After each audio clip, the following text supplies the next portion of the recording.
बात राहुल और प्रियंका पर वक्फ की शंका की करेंगे। वक्फ बिल पर 2 दिन की चर्चा में देश ने प्रधानमंत्री मोदी का भाषण बहुत मिस किया। इसमें दो राय नहीं कि पीएम एक अच्छे वक्ता हैं, लेकिन ये भी कि उनकी व्यस्तताएं कहीं ज्यादा थीं। लेकिन कल से आज तक वक्फ बिल पर इस चर्चा ने देश ने 2 और लोगों का भाषण मिस किया। एक तो नेता प्रतिपक्ष राहुल गांधी का, जो कल चर्चा शुरू होते वक्त लोकसभा में ही थे, लेकिन वक्फ बिल पर कुछ नहीं बोले। वायनाड से सांसद बनने के बाद प्रियंका ने पहला भाषण संविधान पर दिया था, जिसे बहुत तारीफ मिली थी। लोग सोच कर बैठे थे कि कल प्रियंका भी बोलेंगी, लेकिन प्रियंका गांधी वाड्रा कल लोकसभा में दिखाई ही नहीं दी। हालांकि प्रियंका को लेकर कांग्रेस से जुड़े सूत्रों ने खबर दी है कि वो अपने किसी करीबी को देखने गई हैं जिनका स्वास्थ्य खराब है, और इसके लिए उन्होंने लोकसभा स्पीकर ओम बिरला को पहले से ही सूचना दे दी थी। आप तो जानते ही हैं कि राजनीति एक सार्वजनिक जीवन है, और सार्वजनिक जीवन में जो लोग होते हैं उन पर सार्वजनिक चर्चाएं भी होती रहती हैं। चर्चा इस बात की है कि क्या प्रियंका गांधी जानबूझकर वक्फ बिल पर जो चर्चा हो रही थी उससे उन्होंने दूरी बना ली? क्या राहुल रणनीति के तहत वक्फ पर चर्चा में नहीं बोले? क्या राहुल प्रियंका पर वक्फ बिल के सीधे विरोध से बचने का दबाव था?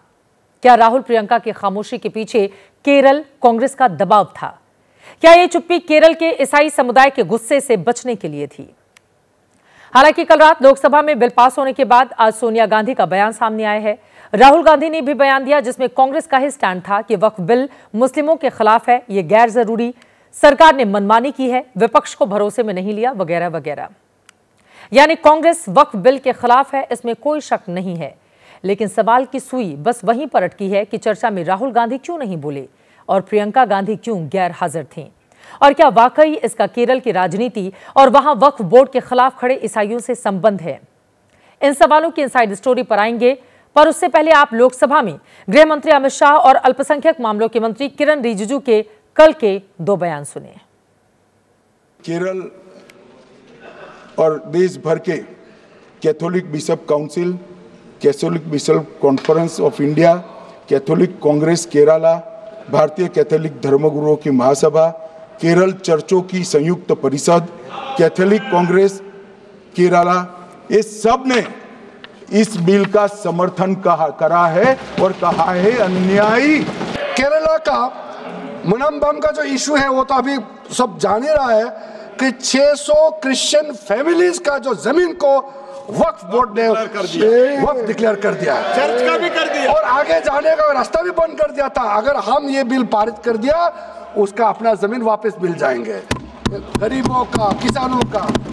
ऐसा चीजों में आप लोग समर्थन करना चाहिए।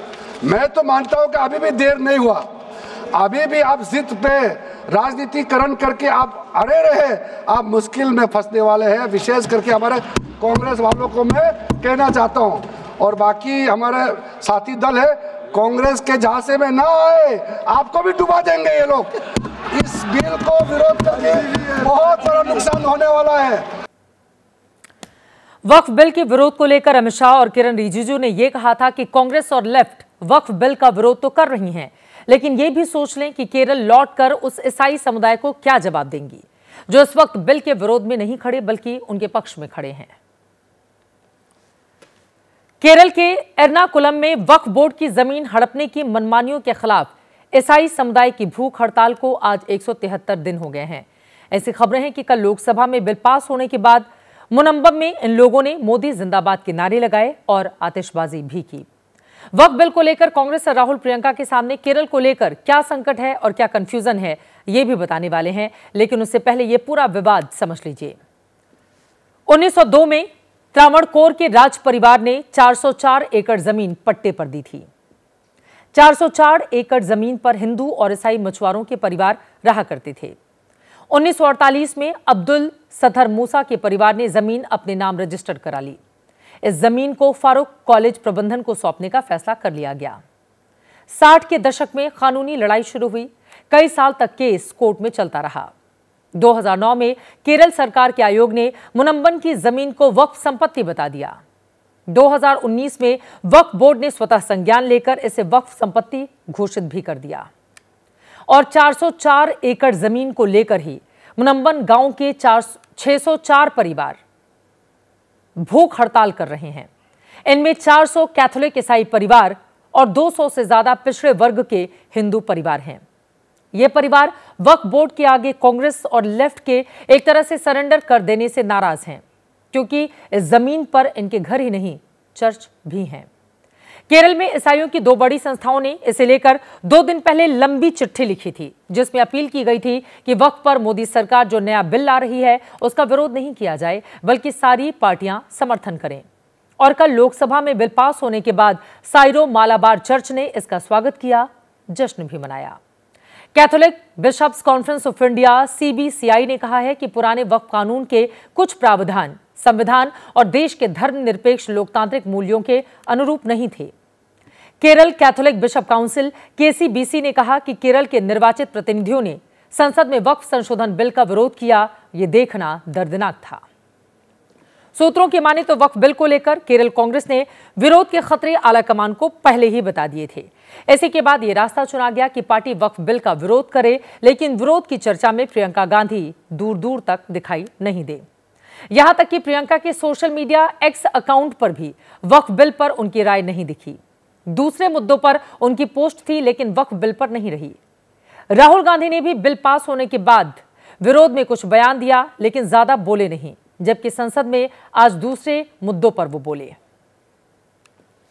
वक्फ बिल को लेकर केरल में कांग्रेस कंफ्यूज थी। यह भी माना जा सकता है कि केरल में 26% मुसलमान हैं, जबकि 54% हिंदुओं और 18% ईसाइयों को मिलाकर वक्फ के विरोध का जोड़ 75% तक बन जाता है। तिरुवनंतपुरम के कांग्रेस सांसद शशि थरूर इसी जनवरी में मुनम्बन जाकर भूख हड़ताल पर बैठे। ईसाई हिंदू परिवारों से उन्होंने वहां पर मुलाकात की थी। वक्फ बोर्ड की मनमानियों को लेकर उनकी शिकायतें सुनी थी और सहमति जताई थी कि वक्फ बोर्ड के अधिकारों और तौर तरीकों को देखा जाना चाहिए। तो क्या वक्फ बिल का विरोध करके वाकई कांग्रेस ने केरल में अपने लिए मुश्किलें पैदा कर ली हैं? क्या इसके साइड इफेक्ट वायनाड सांसद प्रियंका गांधी तक आएंगे? अभी से ये नहीं कहा जा सकता, लेकिन घेरेबंदी शुरू हो गई है। बीजेपी नेता राजीव चंद्रशेखर की आज की पोस्ट में इसे देख सकते हैं, जिसमें उन्होंने कांग्रेस और लेफ्ट के सभी सांसदों को वक्फ के विरोध पर घेरा है और इस पोस्टर में सबसे बड़ा चेहरा वायनाड सांसद प्रियंका गांधी का रखा है।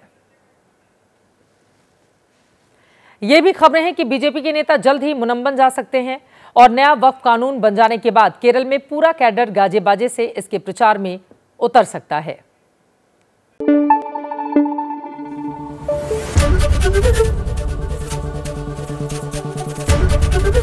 ABP न्यूज आपको रखे आगे।